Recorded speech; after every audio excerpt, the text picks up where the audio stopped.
महादेव के गणों में एक है भृंगी। एक महान शिव भक्त के रूप में भृंगी का नाम अमर है।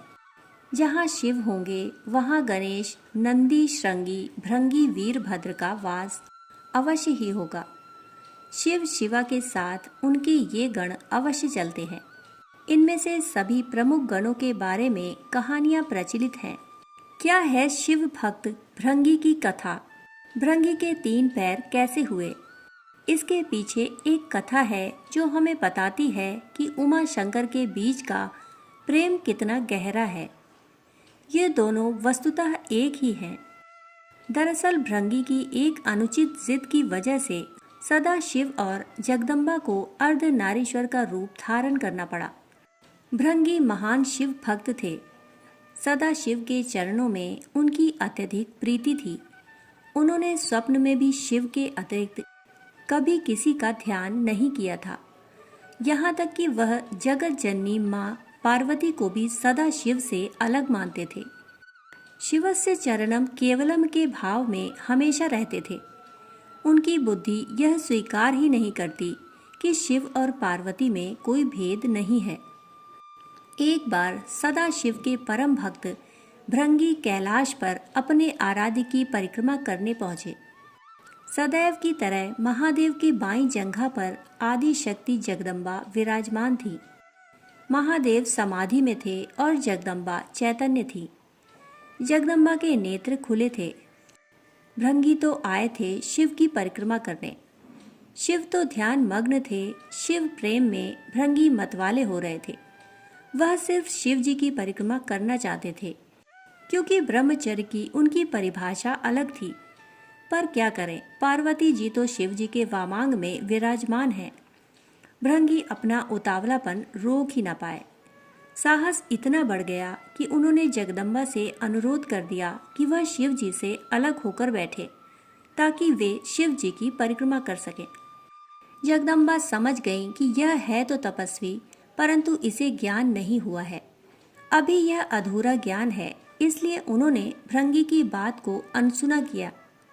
भृंगी तो हठ में थे, कुछ भी सुनने समझने को तैयार ही नहीं। फिर से पार्वती जी से कहा, आप कुछ देर के लिए हट जाएं, मैं परिक्रमा कर लूं। माँ पार्वती ने इस पर आपत्ति जताई और कहा कि अनुचित बात बंद करो। जगदम्बा महादेव की शक्ति है, वह सदा शिव से पृथक होने को कैसे तैयार होती। माता ने भृंगी को कई तरह से समझाया, प्रकृति और पुरुष के संबंधों की व्याख्या की, वेदों का उदाहरण दिया, परंतु भृंगी भी वैसे ही हठी की बुद्धि तो वैसे भी आधी हो जाती है। माता द्वारा दिए गए ज्ञान उपदेश उनके विवेक में उतरे ही नहीं। उनकी बुद्धि सृष्टि के इस रहस्य को समझने के लिए तैयार ही न हुई। उन्होंने तो केवल शिव की परिक्रमा करने की ठान रखी थी। माता ने सोचा, इस अज्ञानी को कुछ भी समझाने का कोई लाभ नहीं, इसे अनदेखा ही कर देना चाहिए। माता शिव जी से अलग न हुई। भृंगी ने भी हठ पाल रखी थी। अपने मन की करने के लिए एक योजना बना ली। भृंगी ने सर्प का रूप धारण किया और शिव जी की परिक्रमा करने लगे। सरकते हुए वह जगदम्बा और महादेव के बीच से निकलने का प्रयास करने लगे। उनकी इस धृष्टता का परिणाम यह हुआ कि शिव जी की समाधि भंग हो गई। उन्होंने समझ लिया कि मूर्ख जगदम्बा को मेरे वामांग पर देखकर विचलित है, वह दोनों में भेद कर रहा है। इसे सांकेतिक रूप से समझाने के लिए शिव जी ने तत्काल अर्धनारीश्वर का स्वरूप धारण कर लिया। जगदम्बा अब उन्हीं में विलीन हो गई थी। शिव जी दाहिने भाग से पुरुष रूप में और बाएं भाग से स्त्री रूप में दिखने लगे। अब तो भृंगी की योजना पर पानी फिरने लगा। हठी का हठ तो भगवान से भी ऊपर जाने लगता है। भृंगी ने इतने पर भी हिम्मत नहीं हारी। उन्हें तो बस शिव जी की ही परिक्रमा करनी थी। अपनी जिद पूरी करने के लिए एक और मूर्खतापूर्ण प्रयास किया। अब भृंगी ने चूहे का रूप धारण कर लिया। चूहे के रूप में प्रभु के अर्धनारीश्वर रूप को कुतर कर एक दूसरे से अलग करने की कोशिश में जुट गए। अब यह तो अति थी। शिव भक्त भृंगी की धृष्टता को लगातार सहन करती आ रही जगदम्बा का धैर्य टूट गया। उन्होंने भृंगी को श्राप दिया, हे भृंगी, तू सृष्टि के आदि नियमों का उल्लंघन कर रहा है। यदि तू मातृ शक्ति का सम्मान करने में अपनी हठी समझता है तो अभी इस समय तेरे शरीर से तेरी माता का अंश अलग हो जाएगा। यह श्राप सुनकर स्वयं महादेव भी व्याकुल हो उठे। भृंगी की बुद्धि भले ही हर गई थी, पर महादेव जानते थे कि इस श्राप का मतलब कितना गंभीर है। शरीर विज्ञान की तंत्रोक्त व्याख्या के मुताबिक इंसान के शरीर में हड्डियां और मांसपेशियां पिता से मिलती हैं, जबकि रक्त और मांस माता के अंश से प्राप्त होता है। फिर क्या था, भृंगी की तो दुर्गति ही हो गई। उनके शरीर से तत्काल रक्त और मांस अलग हो गया। शरीर में बची रह गई तो सिर्फ हड्डियां और मांसपेशियां। मृत्यु तो हो ही नहीं सकती थी, क्योंकि वे अविमुक्त कैलाश के क्षेत्र में थे और स्वयं सदाशिव और महामाया उनके सामने थे। उनके प्राण हरने के लिए यमदूत वहां पहुंचने का साहस ही नहीं कर सकते थे। असह्य पीड़ा से भृंगी बेचैन होने लगे। ये शाप भी आदि शक्ति जगदम्बा का दिया हुआ था। उन्होंने ये श्राप भृंगी की भेद बुद्धि को सही रास्ते पर लाने के लिए दिया था, इसलिए महादेव भी बीच में न पड़े। इस शाप का लाभ यह हुआ कि भृंगी असहनीय पीड़ा में पड़कर समझ गए कि पितृ शक्ति किसी भी सूरत में मातृ शक्ति से परे नहीं है। माता और पिता मिलकर ही इस शरीर का निर्माण करते हैं, इसलिए दोनों ही पूज्य हैं। इसके बाद भृंगी ने असह्य पीड़ा से तड़पते हुए जगदम्बा की अभ्यर्थना की।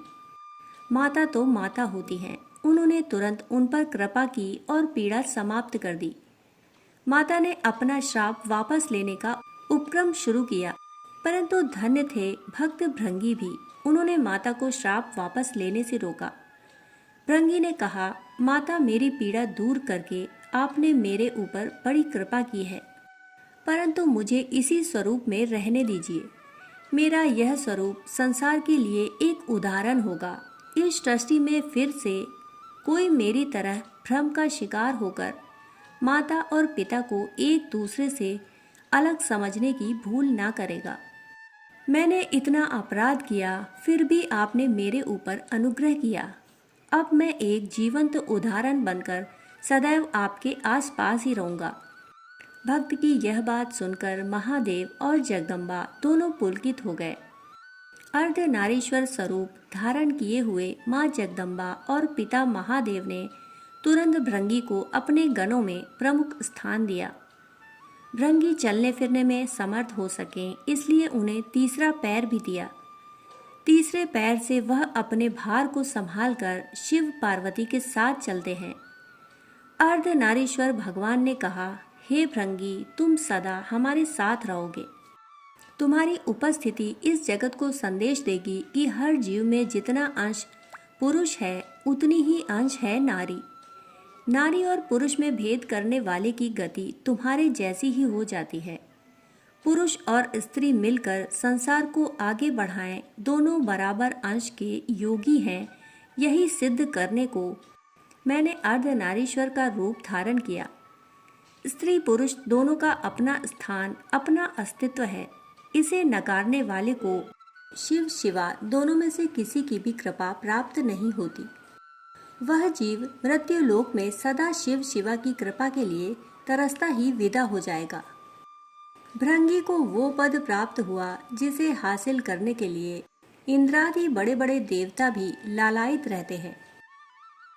दोस्तों, कहानी सुनने के लिए आप सभी का बहुत बहुत आभार। फिर मिलते हैं ऐसी ही पौराणिक कहानी के साथ। तब तक के लिए धन्यवाद।